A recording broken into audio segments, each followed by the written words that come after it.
दोस्तों, पिछले जन्म में माँ पार्वती ही सती के रूप में उत्पन्न हुई थीं और भगवान शिव से विवाह किया था। सती ने अपने पिता दक्ष के अपमान के कारण यज्ञ की अग्नि में अपने प्राण त्याग दिए। बाद में वे पर्वतराज हिमालय की पुत्री बनकर पुनः जन्मी और कहलाई शैलपुत्री।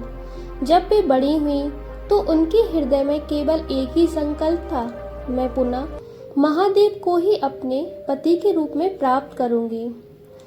एक दिन पर्वतराज हिमालय के महल में देवर्षि नारद आए।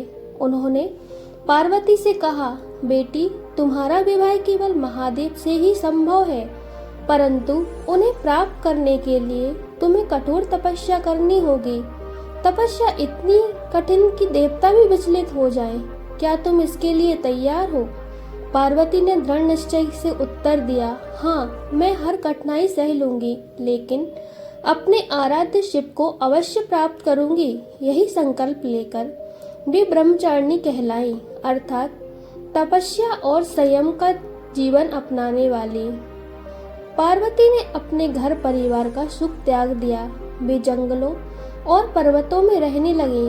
शुरुआत में वे केवल फल फूल खाती थीं, फिर उन्होंने पत्तों पर निर्भर रहना शुरू कर दिया। कुछ समय बाद उन्होंने पत्ते भी त्याग दिए। अब वह केवल घास फूस और बेलपत्र पर ही जीवित रहीं। धीरे धीरे उन्होंने यह भी छोड़ दिया और निश्वास के सहारे तपस्या करने लगी। उनकी यह तपस्या हजारों वर्षों तक चली। बरसात में वे खुले आकाश के नीचे खड़ी रहती, ठंड में हिमालय की बर्फ सहन करती और गर्मियों की धूप में तपती चट्टानों पर ध्यान लगाती। कहा जाता है कि माँ ब्रह्मचारिणी ने 3000 वर्षों तक केवल बेलपत्र और अगले 3000 वर्षों तक केवल जल ग्रहण किया। उसके बाद उन्होंने सैकड़ों वर्षों तक अन्न जल का भी त्याग कर दिया था।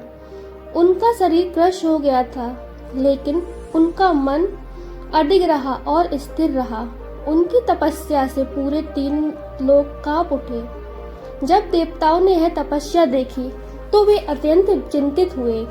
वे भगवान ब्रह्मा के पास पहुंचे और बोले, हे सृष्टिकर्ता, पार्वती की तपस्या असहनीय है।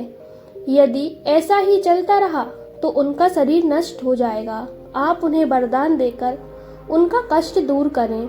तब ब्रह्मा जी ने पार्वती के सामने प्रकट होकर बोला, बेटी, तुम्हारा तप अभूतपूर्व है। तुम्हारे इस तप से प्रसन्न होकर मैं वरदान देता हूँ कि तुम्हें वही मिलेगा जिसके लिए तुमने तपस्या की है। तुम्हारा विवाह शीघ्र ही भगवान महादेव से होगा।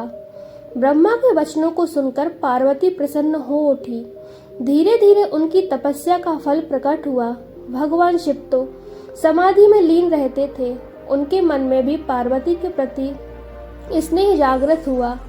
अंततः समय आया जब भगवान शिव ने पार्वती को अपनी अर्धांगिनी के रूप में स्वीकार किया। इस प्रकार माँ ब्रह्मचारिणी ने अपने तप और संयम के बल को महादेव को प्राप्त किया।